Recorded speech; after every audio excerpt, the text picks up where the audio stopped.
एक समय की बात है, एक राजा था जिसका राज्य बहुत ही खुशहाल और समृद्ध था। उसके राज्य में सभी लोग संतुष्ट और सुखी थे।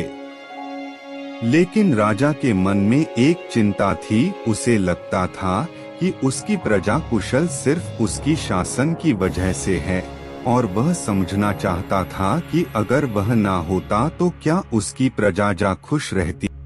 एक दिन राजा ने अपने वजीर से कहा, मैं अपने राज्य की वास्तविक स्थिति को जानना चाहता हूँ। मैं एक साधारण किसान के रूप में कुछ समय बिताना चाहता हूँ ताकि मुझे पता चल सके कि मेरी प्रजा की वास्तविक स्थिति क्या है।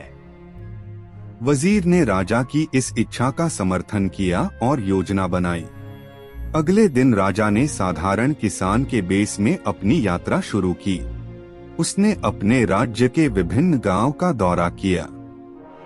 वह एक गांव में पहुंचा जहां एक गरीब किसान अपने परिवार के साथ रहता था। उस व्यक्ति का नाम राजू था। वह बहुत ही ईमानदार और मेहनती व्यक्ति था, लेकिन फिर भी वह गरीबी से जूझ रहा था। राजा ने राजू के घर पर दस्तक दी और कहा, भाई, मैं एक यात्री हूँ और मेरे पास ठहरने को कोई जगह नहीं है। क्या मैं तुम्हारे घर में कुछ दिन बिता सकता हूँ? राजू ने अपने घर के दरवाजे खोले और राजा का स्वागत किया। राजू और उसकी पत्नी ने राजा को खाना खिलाया और उसे रहने को जगह दी। राजा ने देखा कि राजू और उसका परिवार कितनी कठिनाइयों का सामना कर रहा है, लेकिन फिर भी वह बहुत ही सुखी और संतुष्ट है। राजा ने राजू से उसकी जिंदगी के बारे में पूछा। राजू ने कहा, हमारे पास धन दौलत नहीं है, लेकिन हम ईमानदारी और कड़ी मेहनत से अपनी जिंदगी जीते हैं। हम अपने खेतों में कड़ी मेहनत करते हैं और थोड़ा बहुत मिलता है उसे संतोष पाते हैं। हमारे पास एक दूसरे का साथ है और यही सही हमारी सबसे बड़ी संपत्ति है। राजा को यह जानकर बहुत आश्चर्य हुआ कि खुशी और संतोष का असली रहस्य धन दौलत नहीं बल्कि ईमानदारी, मेहनत और पारिवारिक संबंधों में है। राजा ने अपनी पहचान गुप्त रखते हुए कुछ और दिन राजू के साथ बिताए और उसकी कठिनाइयों को करीब से देखा। एक दिन जब राजा ने देखा कि रामू की फसल पूरी तरह बर्बाद हो गई है और उसके पास अब कुछ भी नहीं बचा, तो उसने अपनी पहचान प्रकट की।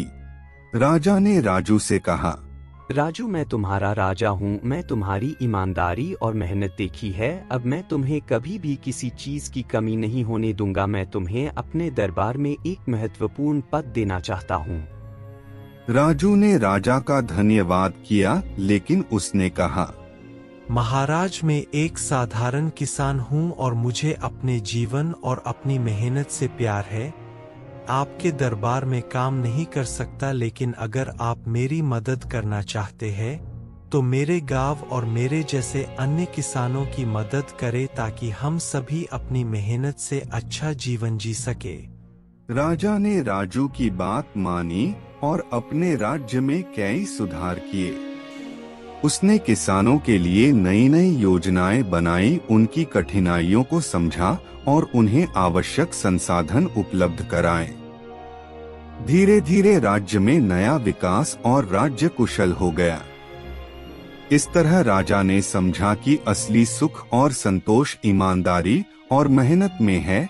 उसने अपने राज्य को एक नया दृष्टिकोण दिया और प्रजा के बीच सच्चा आदर और प्रेम पाया।